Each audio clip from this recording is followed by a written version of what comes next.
Lights buzzed overhead as I lay in my hospital bed, staring at the message on my phone. Sorry, sis. Money's tight, and we can't help with the medical bills. You should have been more careful driving in the rain. Mom and Dad agree. You are on your own with this one.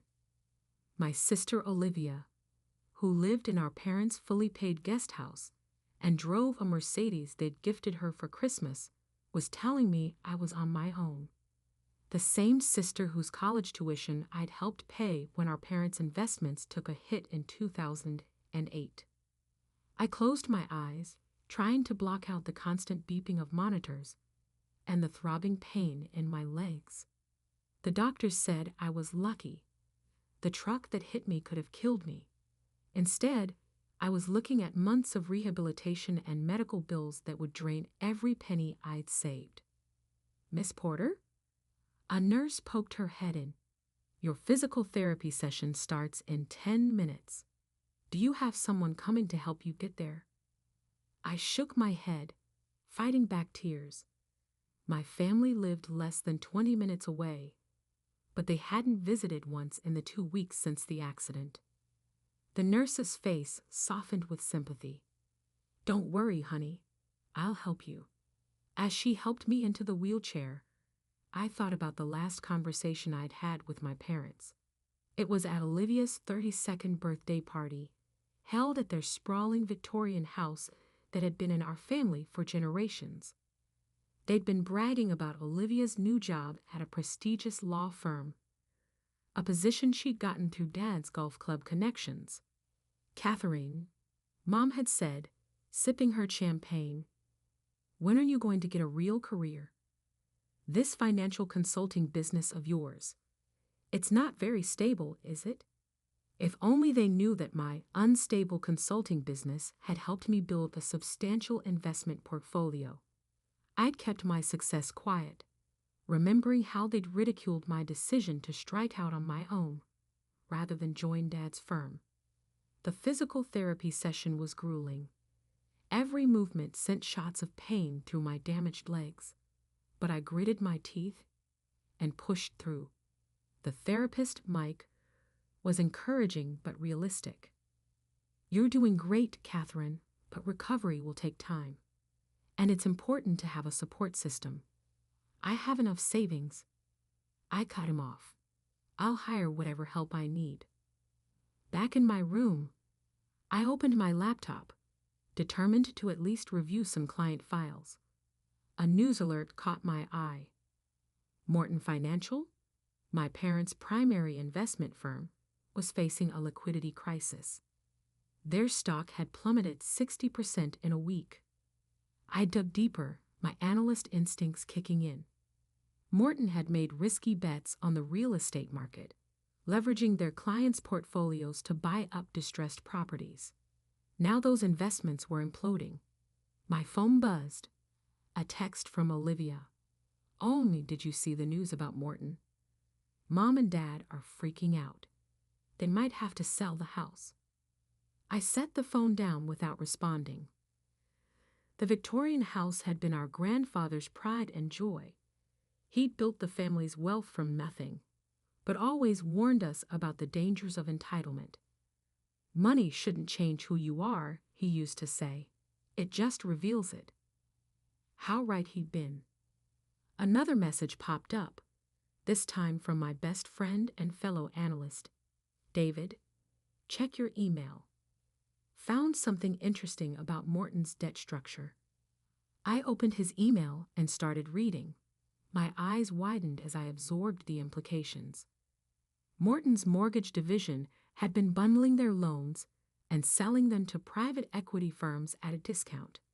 Among their portfolio was my family's house, the mortgage they'd taken out to fund Olivia's law school, and their lavish lifestyle. A plan began forming in my mind. I might be stuck in this hospital bed, but my brain worked just fine, and I knew exactly how to use that Morton financial crisis to my advantage. David, I typed, remember that investment fund we discussed starting. I think it's time, and I know exactly what assets we should acquire first. I looked out my hospital window at the setting sun, a grim smile playing on my lips. My family thought I was helpless, a burden they could discard. They had no idea that while I lay here, allegedly broken and abandoned, I was about to become their worst nightmare. My fingers moved swiftly over the keyboard as I outlined my strategy to David. Morton would be desperate to offload their toxic assets. With the right structure and timing, we could acquire their entire mortgage portfolio for pennies on the dollar, including the mortgage on my family's precious Victorian. A nurse came in to check my vitals. "Your blood pressure's a bit high," she noted with concern. "Try to rest." "I will," I assured her. "I just need to finish something important." On my screen, David's reply appeared. "You're sure about this? It's aggressive." I thought about my sister's dismissive text, my parents' absence, the cold calculation with which they'd abandoned me in my hour of need. "I'm sure," I typed back. Sometimes the best revenge isn't about getting even. It's about taking control. I closed my laptop and leaned back against the hospital pillows, finally feeling something other than pain and betrayal. I felt powerful. The next morning, I had David bring me every document he could find on Morton Financial's assets. Between physical therapy sessions and doctor's visits, I pored over financial statements, loan documents, and market analyses. Morton's desperation was evident in the numbers. They needed to raise capital fast, and they were willing to sell their loan portfolios at steep discounts to do it. I called in every favor, contacted every industry connection I'd made over the years. My hospital room became my war room, with David acting as my eyes and ears in the financial world. Morton's starting to approach potential buyers. He reported during one of his daily visits. "They're trying to keep it quiet, but word's getting out." I nodded, scrolling through the latest projections on my laptop. "Have our LLC ready. Everything needs to be in place when they start accepting bids." "Catherine," David hesitated, "your family, they still haven't visited?" "No," I said shortly, "and soon they'll wish they had." My phone lit up with another text from Olivia. "Dad's talking about declaring bankruptcy. This is a nightmare." I left it unanswered, just like all her previous messages. Instead, I focused on the document David had brought me, a preliminary term sheet for Morton's distressed asset sale. The pieces were falling into place. While my family worried about losing their precious house, I was preparing to become their anonymous creditor. Sometimes recovery takes more than just physical healing. Sometimes it requires rebuilding yourself into someone stronger, someone who can never be abandoned or betrayed again. And as I lay in that hospital bed, surrounded by financial documents and powered by determination, I was doing exactly that. 2 months after the accident, I sat in my wheelchair in a sleek downtown office, watching as David finalized our bid for Morton Financial's distressed assets. My legs were healing, but my heart had hardened into something unbreakable. "Phoenix Capital Management," I murmured, reading the name on our newly registered investment firm's documents. Rising from the ashes, David looked up from his computer. "Final offers ready.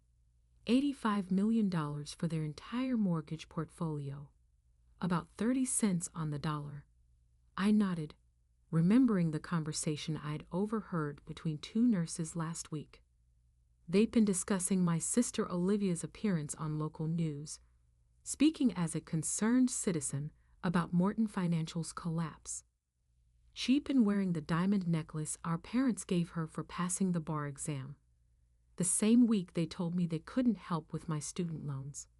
"Send it," I said. While we waited for Morton's response, I focused on my recovery. Physical therapy was still excruciating, but I channeled every stab of pain into determination. The doctors were amazed by my progress. "Whatever's driving you," Mike, my therapist, said during one particularly tough session, "it's working." If he only knew. The call from Morton came on a rainy Tuesday afternoon. They accepted our bid with minimal negotiation. Desperation had made them eager. Within hours, Phoenix Capital Management became the proud owner of over 500 mortgages, including the one on my family's Victorian. I celebrated that night with a painkiller and a spreadsheet, meticulously reviewing each loan in our newly acquired portfolio. Most would be restructured or sold off, but some would receive special attention. The next morning, my phone exploded with messages. Morton had announced the sale of their mortgage division to an anonymous investment firm. My family was panicking. "Mom, they sold our mortgage.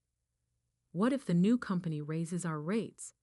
Olivia, Dad's meeting with bankruptcy lawyers tomorrow. This is insane. Dad, Catherine, I know we haven't been there for you, but I need your financial expertise. Call me." I deleted them all without responding. David stopped by later with takeout and updates. "The transfer's complete. You now officially own your family's debt." I took a bite of lo mein, savoring both the taste and the moment. Had our management company send out the standard notification letters. And David, make sure my family's includes the new, adjusted terms. "You're really going to do it? They made their choice when they abandoned me," I said, my voice steady. "Now it's my turn to make mine." The next week, as I graduated from wheelchair to walker, my family received their letter from Phoenix Capital Management. Their mortgage rate was being adjusted to the maximum legally allowable amount, effectively doubling their monthly payment. The explosion was immediate. "Catherine," Olivia burst into my hospital room unannounced, waving the letter. "You have to help us figure this out. Mom's having anxiety attacks. Dad can't sleep." I looked at her designer purse, her perfect manicure, her face flushed with self-righteous concern. "I thought I wasn't your problem." She flinched. "That's not fair. We were dealing with our own crisis." While I was dealing with paralysis, I cut in. "Alone." "We're family," she protested. "Are we? Because family doesn't abandon each other in hospitals. Family doesn't ignore calls for help. Family shows up." Tears welled in her eyes. "What happened to you? You change." I smiled coldly. "No, I just stopped accepting less than I deserve." After she left, I had David send another letter to my parents. This one detailed Phoenix's new policy on late payments. There would be no grace period, no exceptions. That evening, my father called. "Catherine, please. We need your help understanding these financial terms. Maybe you could talk to the new company, explain our situation, like you explained my situation to them when I needed help." Silence. Then, "We made a mistake. We see that now." "No," I said quietly. "You're only seeing your own desperation. There's a difference." I hung up and opened my laptop, reviewing Phoenix's latest acquisitions. We'd expanded beyond Morton's portfolio, snapping up distressed debt across the city. Every deal made us stronger, more influential. The physical therapist had me practicing with a cane now. Each step was a victory, a reminder that I wasn't the helpless victim my family had abandoned. "Your recovery is remarkable," Dr. Chin said during my checkup. "Most patients take much longer to reach this stage." I didn't tell her that rage could be as powerful a motivator as physical therapy. The next day, David brought more news. My parents had tried to refinance their mortgage, approaching every bank in town. They were denied, he reported. Their credits shot from the Morton collapse. I nodded, unsurprised. And the house? They've listed it for sale. No takers yet. The Victorian had been in our family for 3 generations. My grandfather had bought it with his first real estate profits, turning it from a rundown property into a symbol of success. Now it would become a symbol of something else, the price of betrayal. My phone buzzed with a text from Mom. "We're having a family meeting tonight about the house. Please come. We need you." I stared at the message, remembering all the unanswered calls I'd made from my hospital bed, all the nights I'd laid awake, fighting pain and loneliness, while they lived their lives as if I didn't exist. "Can't make it," I texted back. "I have a meeting with my investment advisors." Let them wonder about that. Let them speculate about my finances while their own crumbled, because soon they would learn just how expensive abandonment could be. That night, I sat in my apartment. I checked out of the hospital last week, looking at old family photos. Happy faces smiled back at me, preserving moments when I'd believed in unconditional love and family loyalty. "You were right, Grandpa," I whispered to his image. "Money doesn't change people, it reveals them." My laptop chimed with an email notification. David had sent the latest report on Phoenix Holdings. Our company had grown exponentially, attracting attention from major players in the finance world. But I wasn't interested in their attention. I was focused on one particular asset, a Victorian house that would soon teach my family the true meaning of consequences. 3 months after Phoenix Capital acquired my family's mortgage, I stood without assistance in my office on the 40th floor of downtown's most prestigious building, looking out at the city below. My cane rested against the desk, rarely needed now, except on particularly tiring days. My phone buzzed, a text from David. "They're here." I smoothed my designer suit, a small smile playing on my lips. "Send them up." Minutes later, my family walked into my office. Their shocked expressions as they took in the luxurious space, the stunning view, and my position behind the massive desk were almost worth every painful step of my recovery. "Catherine?" Mom's voice wavered. This is your office. Welcome to Phoenix Capital Management," I said calmly. "Please, sit down." They sank into the leather chairs facing my desk. Dad looked older than I remembered, his face lined with worry. Olivia had lost her polished shine, her designer clothes replaced by something more modest.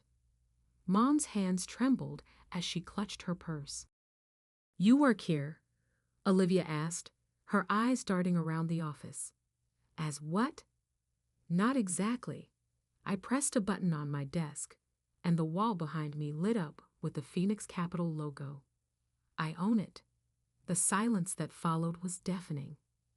That's impossible," Dad finally managed. "Phoenix Capital is the company that bought our mortgage. They're worth hundreds of millions. The latest valuation puts us at just over $1 billion. I kept my voice professionally detached. "Would you like to see the paperwork?" Mom started crying. Not the elegant tears she shed at charity galas, but ugly, racking sobs. All this time, while we were drowning in debt. "You were successful?" I finished for her. "Yes. No thanks to any of you." "Why didn't you tell us?" Olivia demanded. "Why did you let us suffer?" I leaned forward, my hands flat on the desk. "Let you suffer? Like you let me suffer in that hospital, alone in pain, wondering why my family hadn't bothered to visit. We were dealing with our own crisis," Dad protested weakly. "No," I cut him off. "You were dealing with the consequences of your own choices. The risky investments, the lavish spending, the constant need to maintain appearances. And when I needed you most, you decided I wasn't worth the inconvenience. I pulled out a folder and laid 3 documents on the desk. Option 1. I foreclose on the house immediately. You have 30 days to vacate. Dad's face went pale. Option 2. You keep the house, but with the current terms. Double payments, no grace period, no exceptions. Mom's sobs grew louder. Option 3. I slid the final document forward. You sign the house over to me. I let you stay as tenants, with reasonable rent, but you acknowledge that you've lost any claim to our grandfather's legacy. You're enjoying this, Olivia accused, her voice bitter. You're punishing us. No, I said quietly. I'm teaching you what it feels like to be abandoned by family. I stood up, walking to the window without my cane. You know what got me through those weeks in the hospital? Not the pain medication, not the physical therapy. It was understanding that I had to become someone who could never be hurt like that again. Catherine, please, Mom whispered. We're sorry. We were wrong. Sorry because you mean it, or sorry because I hold your fate in my hands? No one answered. I turned back to face them. You have 24 hours to decide. Choose wisely. After they left, David came in. You okay? I nodded, watching their car pull away 40 stories below. Have the papers ready for whatever they choose. And if they go public, try to challenge your ownership? Then I released the documents showing how they mismanaged Grandpa's trust, how they used Olivia's law school as an excuse to mortgage a fully paid house, how they chose luxury over family. The next day, exactly 23 hours later, they returned with the signed option 3 documents. No one spoke as I reviewed the paperwork, my signature joining theirs in crisp black ink. The rental agreement will arrive tomorrow, I said, closing the folder. I suggest you read it carefully. Is this it? Olivia asked, her voice small. Are we just done as a family? I met her eyes, seeing for the first time how much the past months had changed her. The entitlement was gone, replaced by something that looked almost like understanding. Family, I said softly, isn't about shared DNA or shared property. It's about being there when it matters most. You taught me that. And there's no going back. Mom's question carried all the weight of her regret. I thought about the lonely hospital nights, the unanswered calls, the casual cruelty of their abandonment. Then I thought about Grandpa's words about money revealing true character. Going back? No, but forward. That depends on you. They left quietly, the victory I'd imagined feeling more hollow than I'd expected. But as I watched the sun set over the city, I knew I'd done what was necessary, not for revenge, but for justice. Not to hurt them, but to teach them. Money hadn't changed me. It had revealed me, revealed a strength I never knew I had. 1 year later, I stood in front of the Victorian, its restored grandeur a testament to the renovations I'd overseen. My family still lived there, paying their rent on time, learning slowly what it meant to live within their means. Olivia had quit her prestigious law firm to work at a nonprofit. Mom had started volunteering at the hospital where I'd recovered. Dad had finally retired, spending his days restoring classic cars instead of chasing status. They weren't perfect. Our relationship wasn't healed. But they were changing, and maybe that was enough. Miss Porter? My assistant's voice came through my phone. Your 3 o'clock is waiting.